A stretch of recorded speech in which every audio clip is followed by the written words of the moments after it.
খুঁটি পুজোর মধ্য দিয়ে দুর্গাপুজোর সূচনা করল সুকান্ত স্মৃতি সংঘ। শনিবার সকাল আনুমানিক ৯টা নাগাদ মহানন্দাপল্লী এলাকায় খুঁটি পুজোর মধ্য দিয়ে ক্লাবের পুজোর সূচনা হয়। জানা গেছে এবছর পুজোর থিম পটপুতুলের ঘর। এবছর ৪৬তম বর্ষ পুজো। এদিন ঢাক কাসর এবং মন্ত্রোচ্চারণের মধ্য দিয়ে খুঁটি পুজো সম্পন্ন হয়। উপস্থিত ছিলেন ক্লাবের অন্যতম উদ্যোক্তা তথা কাউন্সিলর বাবলা সরকার।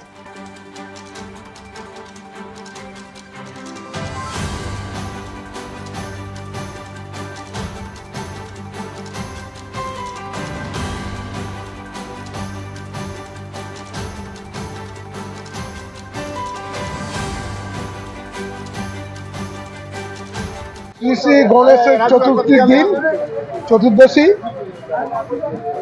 আজকের দিন থেকেই শারদীয়া উৎসব পালনের শুরু হয়ে যায় প্রথম পুজো দিয়ে। আমরা ইংরেজবাজার পৌরসভার ২২ নম্বর ওয়ার্ডের মহানন্দাপল্লীর নিবাসীদের সহযোগিতায় সুকান্ত স্মৃতি ক্লাব উদ্যোগ নিয়ে দীর্ঘ ৪৫ বছর পূর্ণ করে এবার ৪৬তম বছরের দুর্গা উৎসব আমাদের মহানন্দাপল্লীর নিবাসী এবং ২২ নম্বর ওয়ার্ডের মানুষের পরিবারের পূজা, পারিবারিক পূজার শুভ খুঁটি পূজা আজকে আমাদের এখানে সম্পূর্ণ হলো। আজকের থেকে আমাদের পাড়ার আমাদের এলাকার মানুষেরা দুর্গা উৎসবের মধ্যে উৎসাহিত হয়ে বিভিন্ন উৎসব পালন করবে। আমাদের এখানে পাড়ার প্রত্যেকটা মানুষ এই উৎসব পালন করে এবং প্রতি বছরই আমরা একটা নতুন দিই। এবার আমাদের গ্রাম বাংলার হারিয়ে যাওয়া গ্রাম বাংলার বিশেষ করে বাঁকুড়া, বীরভূম এলাকার লালমাটির দেশের ওই স্মৃতিকে ফিরিয়ে নিয়ে পটপুতুলের মাধ্যমে গ্রামীণ বাংলাকে আমরা সুকান্ত স্মৃতি ক্লাবের প্রাঙ্গণে মহানন্দাপল্লীর ২২ নম্বর ওয়ার্ডের মানুষের সাহায্য নিয়ে আমরা এখানে এবার তুলে ধরছি মালদার এবং এই আমাদের আশেপাশের জেলাগুলোর কাছে।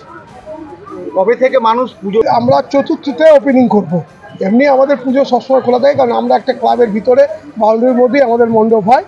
আমরা রাস্তাঘাট দখল বা কোনো সরকারি জায়গায় গিয়ে কোনো করি না বলে আমাদের একটা নিজস্ব জায়গা আছে এই ক্লাবের, সেখানেই প্রতিদিনই লোক নিশ্চক্ষে দেখতে পাবে যে আমাদের এখানে যিনি এসছেন ডেকোরেটর, উনি চলে এসছেন, উনিও আছেন আমাদের মধ্যে, জগন্নাথ দেবনাথ, উনি আমাদের মধ্যে উপস্থিত হয়েছেন, উনিও আছেন। উনি এখানে থেকে করবে। এটা একটা পারিবারিক পূজার মতন হয়, কিন্তু এই এলাকার একটা মাত্র পূজা। আমাদের গর্ব এই মহানন্দাপল্লীর এই পুরো এলাকা নিয়ে একটা পূজা এখানকার মানুষরা করে বলে আমরা একটা বড় পূজা এবং এলাকার মানুষকে বিভিন্ন অনুষ্ঠানের মাধ্যমে আমরা এটা উৎসবটা পালন করতে পারি।